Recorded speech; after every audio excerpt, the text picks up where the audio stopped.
Hello भाई समस्त को नमस्कार जय जगन्नाथ।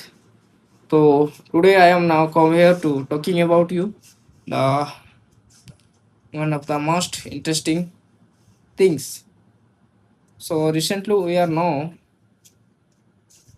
that ଗତକାଲି ଆପଣମାନେ ସମସ୍ତେ ଦେଖିପାରୁଥିବେ ଇଣ୍ଟରନେଟ୍ ମାଧ୍ୟମରେ ଯେ ସିଜିପି ମାନେ ବିଭିନ୍ନ ଅଞ୍ଚଳରେ ସରକାରୀ ସ୍କୁଲରେ ଯାଇ ସେମାନେ କ'ଣ ମାନେ ଯାହା ସ୍କୁଲର ସୁବିଧା ଅସୁବିଧା ପଚାରୁଛନ୍ତି ଆଉ ସେମାନେ ନିଶ୍ଚିତ ଭାବରେ ଗୋଟେ ଭଲ କାମ କରୁଛନ୍ତି।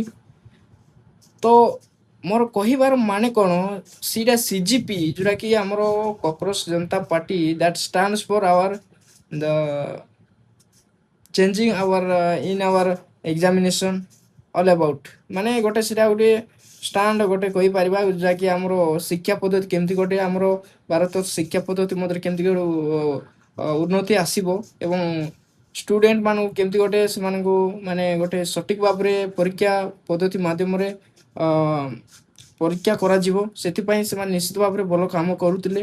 ତ we are also the supporter ଆମେ ବି ସେମାନଙ୍କଠାରେ ଆମେ ସମର୍ଥନ ହେଇଥିଲୁ। ତ ଦେଖନ୍ତୁ ତ ଆପଣମାନେ ଦେଖିପାରୁଥିବେ ଯେ ଆମର ଆମ ରାଜସ୍ଥାନରେ ଭେରାଇଟି ଟାଇପ୍ର ମାନେ ଭେରାଇଟି ଗଭର୍ଣ୍ଣମେଣ୍ଟ ସ୍କୁଲରେ ସେମାନେ ଭିଜିଟ୍ କରୁଥିଲେ। ତ ଆକ୍ଚୁଆଲି ମୋର କହିବା କଥା କ'ଣ ନା ସେମାନେ କୌଣସି ସେମାନଙ୍କ ପାଖରେ କୌଣସି ଅଧିକାର ନାହିଁ ଯେ ସେମାନେ ବୁଲି ବୁଲି ମାନେ କୌଣସି ମାନେ ସ୍କୁଲରେ ସେମାନେ ସେମିତି ଭାବରେ ପ୍ରସାର କରିପାରିବେ ନାହିଁ କିମ୍ବା ସୁବିଧା ଅସୁବିଧା କ'ଣ ସେମାନେ କେବେ ବି ସେମାନେ ତଦାରଖ କରିପାରିବେନି।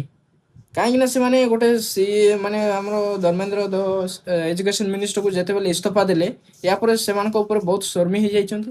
ଆକ୍ଚୁଆଲି ଭଲ ହେଲା କିମ୍ବା ଆମେ ବି ଗୋଟେ ଷ୍ଟୁଡେଣ୍ଟ ତ ସେଇ ଯେଉଁ ଧର୍ମେନ୍ଦ୍ର ପ୍ରଧାନ ସାର୍ ଇସ୍ତଫା ଦେଲେ ତ ଆମେ ସେଥିପାଇଁ ଆମେ ତାଙ୍କୁ ସେମାନଙ୍କ ପାର୍ଟିମାନଙ୍କୁ ସେମାନଙ୍କ ସମସ୍ତ କର୍ମୀମାନଙ୍କୁ ଆମେ ତାଙ୍କୁ ସ୍ପେଶାଲ ଥ୍ୟାଙ୍କ ୟୁ ଜଣେଇବା।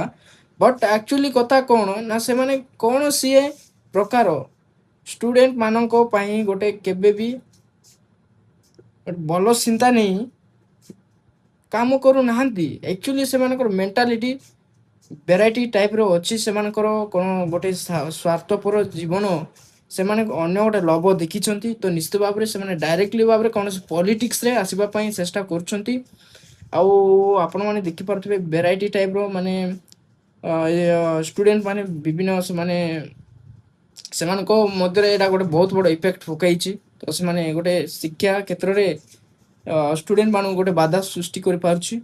ତ ମୋର କହିବାର ମାନେ କ'ଣ ନା ସେମାନେ ଯେଉଁ କାମ କରୁଛନ୍ତି ତା ଠିକ୍ ବଟ୍ ସେମାନେ ବି ଗୋଟେ